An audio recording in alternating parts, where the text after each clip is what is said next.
the doubling curve of knowledge. And this is an interesting one, so I'll sort of read through it. It sort of came from a Critical Path book from 1981 from the futurist and inventor. So it's already quite old, right? But it still holds true today as it did then. By R. Buckminster Fuller. What a name. So he estimated that if we took all the knowledge that mankind had accumulated and transmitted it by the year 1 as equal to 1 unit of information, it took about 1,500 years until the 16th century for that amount of knowledge to double. Right? From literally year 0 and 2,020 years ago to it took 1,500 years for it to double. The next doubling of the knowledge from 2 to 4 in the knowledge unit took only 250 years. Then by 1900, it'd be, so 150 years later, knowledge had doubled again to 8 units. So the observed speed at which information doubled was getting actually faster and faster. Just while we're on Moore's Law, I'll just go through one thing I read about it. So yeah, like you mentioned, it was based on computing chips, and it was every 2 years they half in size and also half in cost, and that's been like really consistent since I think it was like 1950s when he first came up with it. And this actually isn't like a special case of just this one thing proving that technology is moving at this exponential pace. So in Ray Kurzweil's 2005 book, The Singularity is Near, which from researching this, I want to research it. He's got graphs, very similar graphs with sort of a log scale on the y-axis, x-axis, whatever it's measuring, and it'll be x-axis would be time, and y-axis would be what uptake or knowledge or units or whatever. Yeah, so the magnetic data storage has gone up. The DNA sequence data, like how much of the genome you can like process. So I think we're at a point in time now where a lot of those things are now starting to come to play, and the pace of them is making it available to have robots that are starting to move away from what they term the back office, the warehouse robots, to like out in the open, greenfield, working with humans type robots. Yeah. I think the pace of technology there is probably the more scary one. And I think we've talked this in the past. I think the pace of technology from a cloud perspective, from artificial intelligence, from ethical intelligence in robots, we're going to start seeing the biggest changes, I think, over the next 5-10 years. Another little story just on this.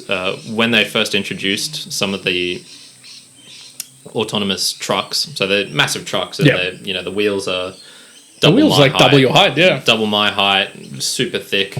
And what one of the problems they were actually having was they were having like a lot of breakdowns with the wheels, and it was like a certain type of wear and tear on the wheel.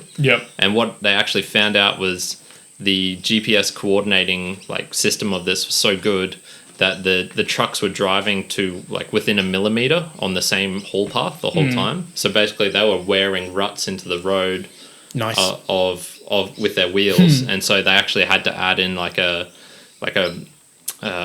I'm not sure what you call it, like a redundancy, like an error margin. Like an error to make sure that they didn't keep on doing so perfectly. They'd move across the road like a little bit, which, I thought was absolutely ridiculous when I first heard of that. Vice versa, the other way would be when it's going too fast. And so this is where you can have unintended consequences due to the lack of trial and error. So one of the big examples of this was the Ford Pinto, which was a Ford car that they put out in, I'm not going to guess, the 70s, but it could have been any other time. And it had like some problems with it. It was like a subcompact car, and apparently when it was getting rear-ended, just the way they designed the gas tank down below, it sort of could spontaneously catch on fire. And so they had this massive recall for it at some point. It actually sort of seemed like digging a bit deeper that it was a combo of just bad publicity for it, and it was dangerous in one way, but not that much more dangerous than all the other cars. Not like everyone was dying because they were driving this car. I think it was like almost equal, was 1.4% of cars people were using was this car, and 1.4% of deaths were from this car. So it's not like it was more.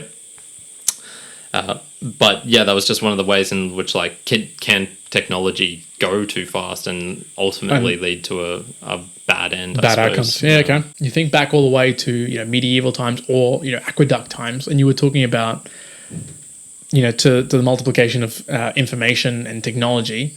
Back then, the aqueduct could only produce outcomes for maybe 100 people or 200 people, or as it grew like a couple of thousand people and whatever else. Yeah. But the technology and the input of individuals can only grow at such scale. Where now we're seeing, platforms or what's essentially just the next, wave of the internet. You can have, data of the equivalent of being used of 125,000 years in one day. Yeah. Like that pace for one individual to consume is just, you're not going to be able to consume that. Robots starting to come through are going to be able to consume that and multiples of it more. As we move on this sort of information or, platforms of being used or information, being shared from services and autonomous vehicles and everything, it's just going to scale at such a speed and rate Yeah. that I think the numbers will make even less sense.